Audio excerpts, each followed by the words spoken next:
when it comes to net zero, one of the things I think that often needs to really be, I think, just a bit more pushed is the economic consequences and the positive economic consequences, because there are quite a lot of really good economic consequences when you have, net zero and you go for these, net zero economies. It's not just, you know, company builds solar power frames, or they build like the solar power panels. They sell those to a company, they slap them on the building, or a farmer is able then to sort of set up a field where you can have like a solar power plant that then provides power to like his farm, or even like the local area, or it goes to sort of more into the national grid. Now all this stuff, where it plugs into the economy, is important, but it's not just physical stuff like that. I doesn't talk about in this article, but there are schemes that can help businesses with net zero. There's one in my own hometown in Barnsley. One of the best examples it actually has is with bakery. Not only did it help the bakery set solar panels up on its roof, which has helped reduce its electricity cost, which for a business is very good, but then it's also realized that they were using a lot of cardboard and they were just throwing that cardboard away. Now, thanks to the net zero business and the business unit that's helped companies sort of invest in these types of things, or set this type of stuff up, all that cardboard now that used to be thrown away now gets recycled, and they get money for participating in that recycling, because they are now selling that cardboard to a recycling company, who then recycles that company that cardboard and then gets used again somewhere else. So it's all these things like this that get used in an economy that the right wingers, again, you'd think they care about the economy because they bang on about it so much, but for some reason, when it comes to the net zero economy, somehow the net zero economy is going to like destroy the economy because solar panels. I say their arguments are ridiculous. However, some good news today. Some good news today, because the CBI has come out and shown that Britain's net zero economy is booming. In fact, it is one of the growth industries in the UK at the moment. And this is very good, because this is the type of stuff that we had hoped to see and that would happen, and that you are now getting this government investing in. So this is, I think, very good signs for the future and a lot of this stuff. And once again, it's going to prove the right wingers awfully wrong. So before we do get on into this, please do remember to click on the like, share, and subscribe button down below. There are links to my Patreon page, the One Station link called Buy Me Coffee, where you can buy me coffee, the YouTube thank you button, and of course, as always, there's the Pony Club down below as well. So let's crack on then into this. Britain's net zero economy is booming, the CBI says.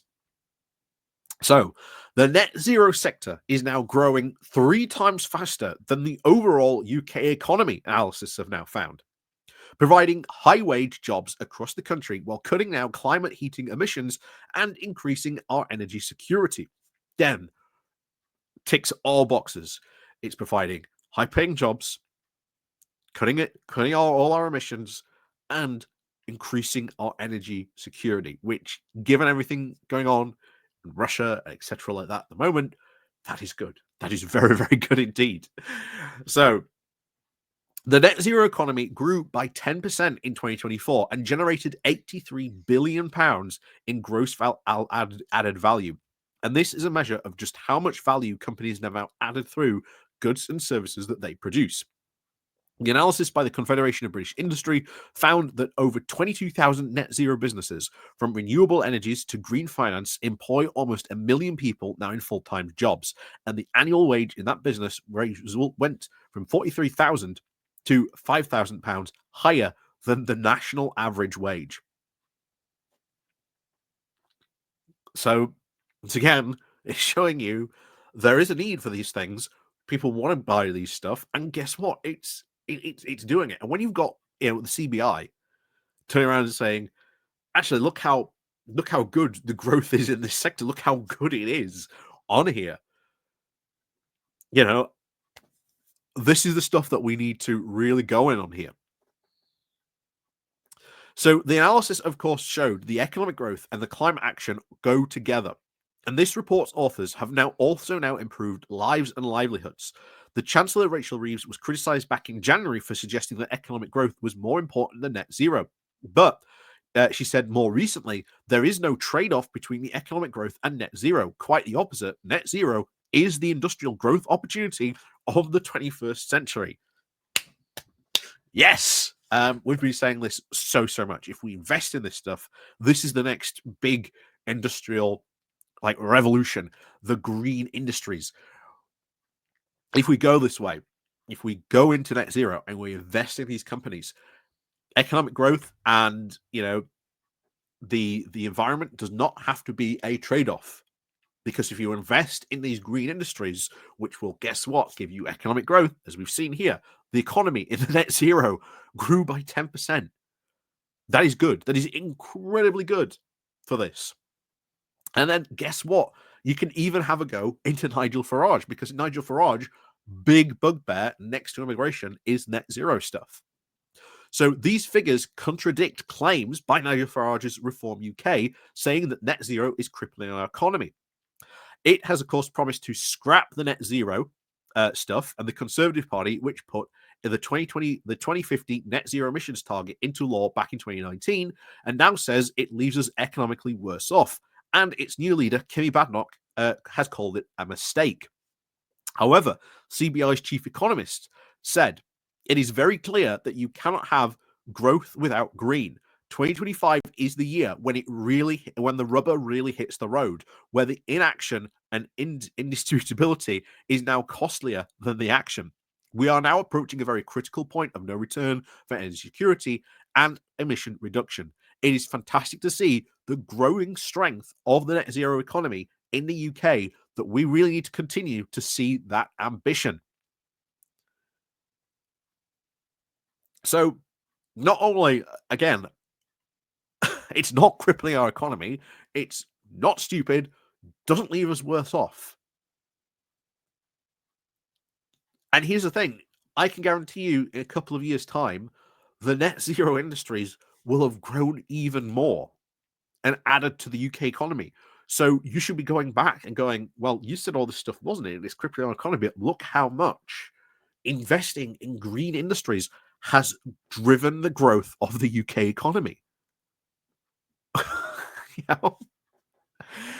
Anyway, Ed Miliband said, these numbers, of course, speak for themselves. Net zero is essential to growth, a strong economy, and money in working people's pockets. Our mission to make Britain a now cleaner energy superpower is the route to energy security. Good jobs and investment in other communities as well. The Conservative and Reform parties did obviously not respond to comments for comments. I like that. I always like when they go reach out to comment. It's just like, yeah, they didn't comment.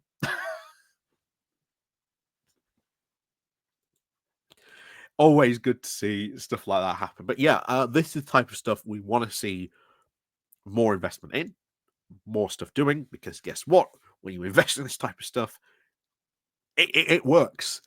You've got the CBI basically saying, yeah, look at all this growth you've had. Look at the growth in the industry. Look at how it's provided all these well-paying jobs. And yet, we are told constantly now certainly by Reform and, of course, the anti-green Conservatives, well, investing in that stuff is ridiculous. Don't invest in it. We are going to get, I can guarantee you now, probably this year and next year and now, we are going to start and seeing more and more reports about how good it is investing into these green economies. Because when you get one report like this, it can be very quickly followed up by several others. And especially now that the CBI has done it this year, what's to stop them doing it every year now? Like, okay, what's happening in the green economy this year since we last reported on it? Like I say, I do hope they continue reporting on the green stuff and the green stuff, the green economy, and of course green industries, because this is the type of stuff we really need to invest in. Getting this stuff done will be really important to not only achieving net zero. It will be really important to helping us achieve energy security. This has been said multiple times that if Cameron had not vetoed the wind farms, we might not even be in this bad a situation where it comes to all the stuff we've seen around energy and electricity prices. And yeah, it'll be fantastic to see in a couple of years' time where they can turn around and say, well, actually, because we invested in all this green stuff and we've built all these, solar power, wind farms, etc., look how it's made, electricity cheaper. What are, Nigel Farage and all these other parties, the all other anti-green stuff people going to say to that? You know?